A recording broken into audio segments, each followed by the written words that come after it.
In this video, we will discuss programming handpiece positions on the DS5 touchscreen. There are two methods for accessing the handpiece settings menu. Method 1. Withdraw the handpiece you would like to configure. Then press and hold the function banner. For the second method, open the Settings menu.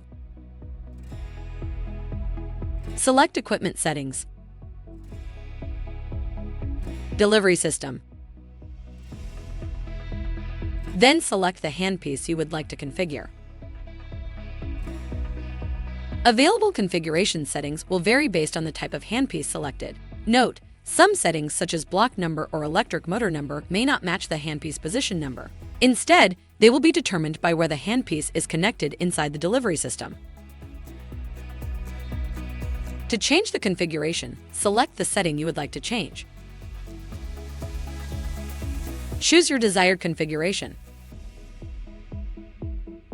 Then press the back arrow to save your changes and return to the handpiece settings menu.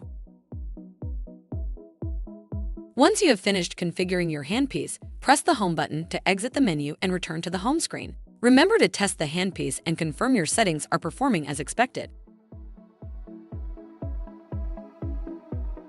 If you have additional questions, please call customer service at 1-800-547-1883. A helpful A-dec associate is just an email or phone call away. That's one thing you can always count on.